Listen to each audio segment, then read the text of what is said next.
Hello everyone, this is Dor Sharabi here and Gina Skinner. We're here with Claire Thompson in Boulder, Colorado, and we're here to interview her about her archaeological project. And we are part of a team that is writing a book called Experience Archaearchy. It's a travel guidebook which you can travel around and discover all these nano nation, game worlds, next culture communities, and projects like Claire has here in the city. And we're gonna start the interview. Hello, Claire. Hello, Dor. Hello, Gina. Hi, Dor. Okay. Hello, Gina. Hi, Claire. Okay, so our first question is, You have a special project that's Archaearchy. So can you tell us about the intent and the purpose of your project?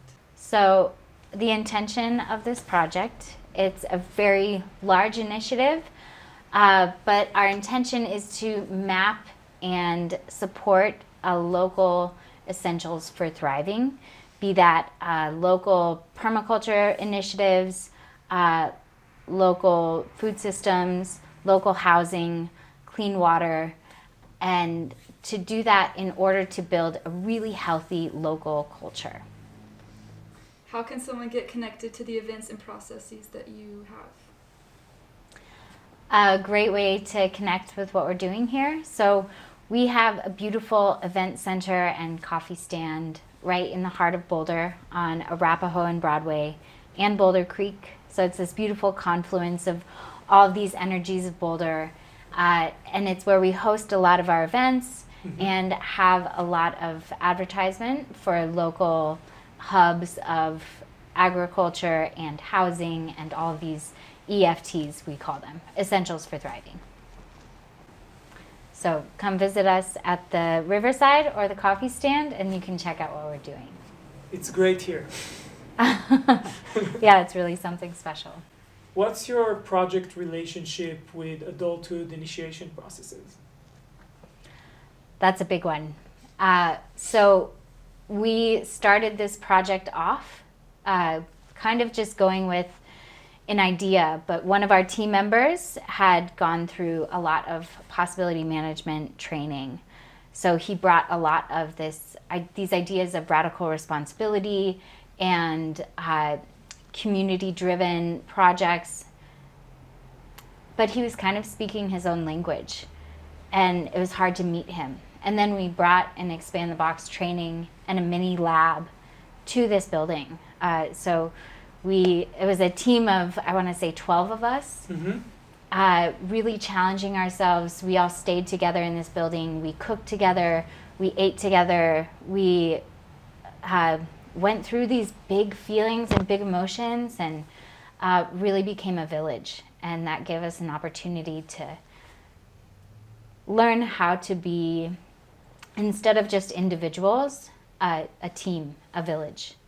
And I think that has laid a foundation for us that transformed the whole organization and the way that we interact with each other and with our community. And since then, we've brought 2 additional Expand the Box and 1 full lab and 1 mini lab to Colorado, hopefully with more in the future.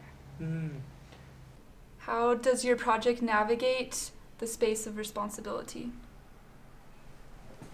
By encouraging and even requiring those who are participating at higher levels to hold space for what they're creating. An example of what this would look like is we are working with a local farm project called the Foothills Farm Collective. And this project is not our initiative, but by supporting their initiative and what they're doing, it allows them to have that sense of responsibility and autonomy in what they're creating. We encourage people to take full ownership of the project that they're working on, whether that's an event or a farm or creating a meal, and showcasing that to them. through these events. What's the goal of doing something like that in a city, around the city, not an eco-village? The importance of doing this type of work in a city and not in an eco-village is,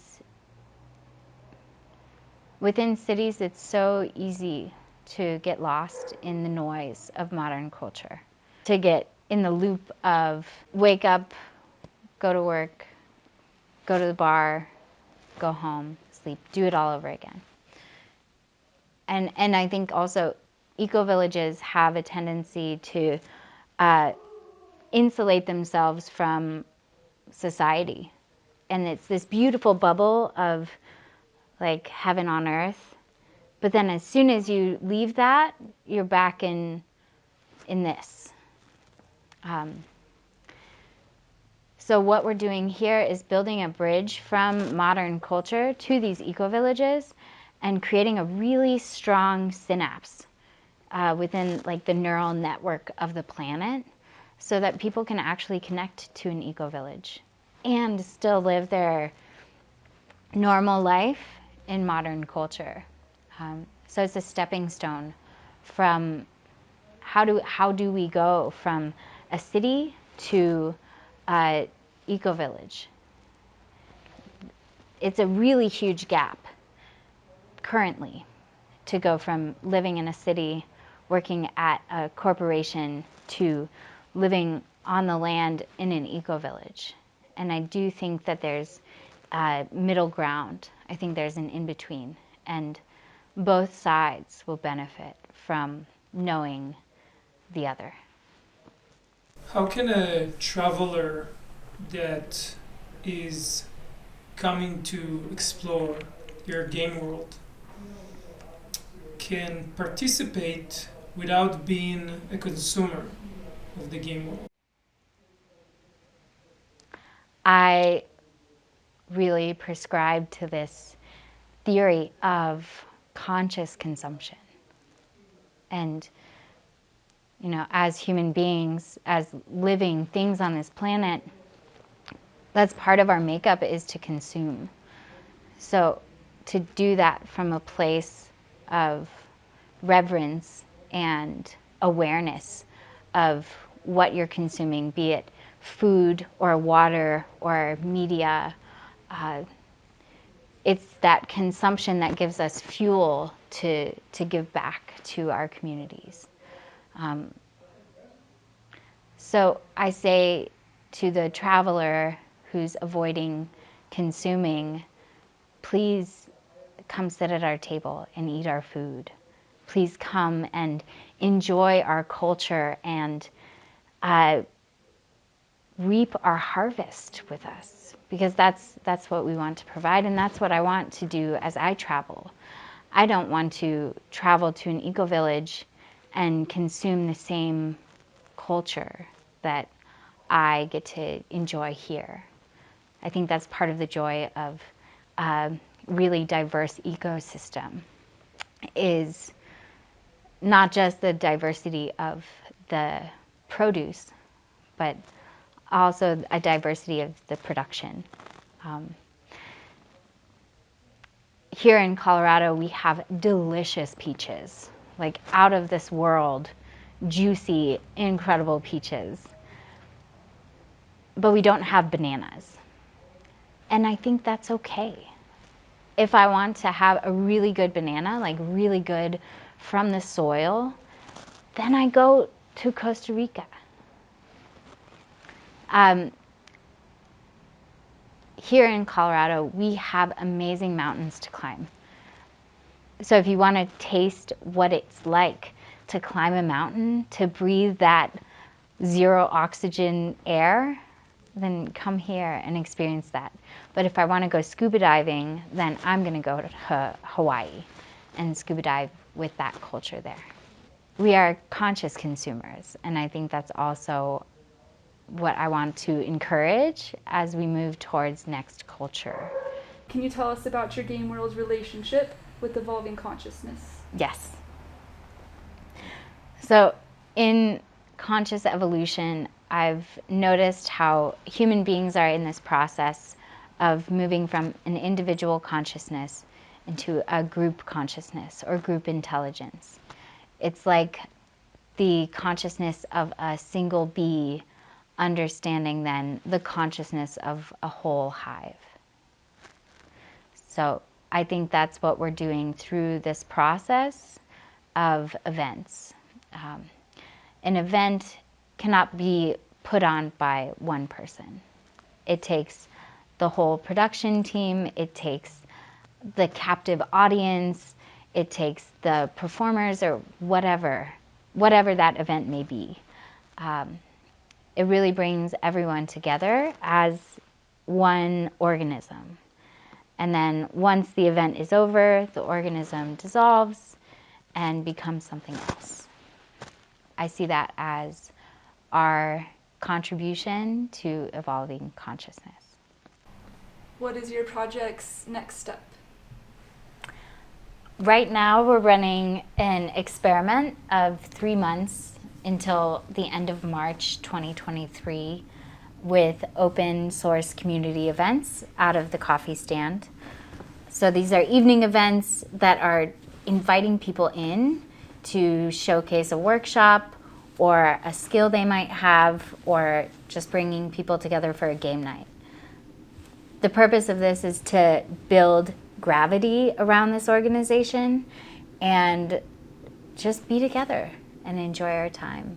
I think that's essential in the culture that we're creating.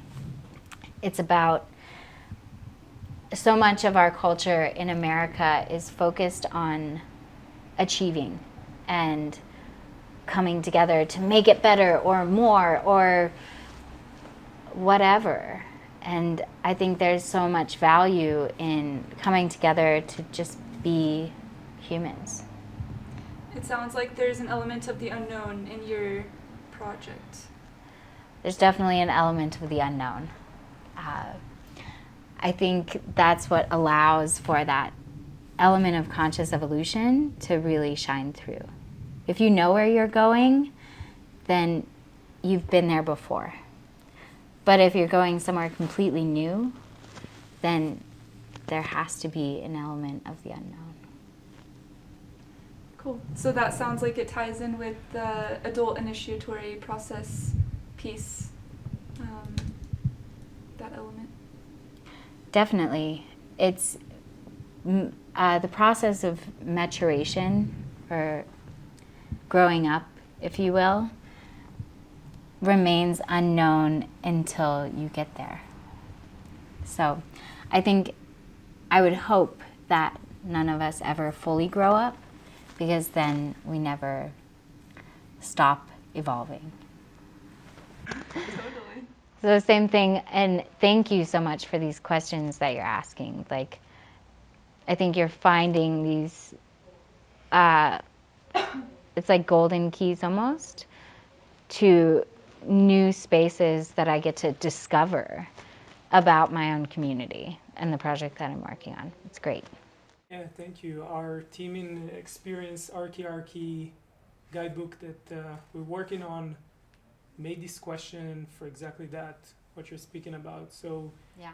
we're here to create these doorways for deepening the context of these communities and archaeological project like yours. And I feel a lot of joy hearing what you had to share with us, and I'm glad that people can hear what you had and learn about that. Like, your work is really great and appreciated, and thank you for taking a stand for that. I just want to say thank you. Thank you so much. And to all those who are watching, I really, really believe that we're all on this journey together, even if you're doing something as little as, like, I don't know, saying hi to someone on the street. Like, that's also an archaearchy project, or can be, has the potential to be. So maybe as you're hearing these questions, how does that fit in your life? And what are you creating? Yeah. Yes, thank you, Claire. You're welcome. Yeah, thank you.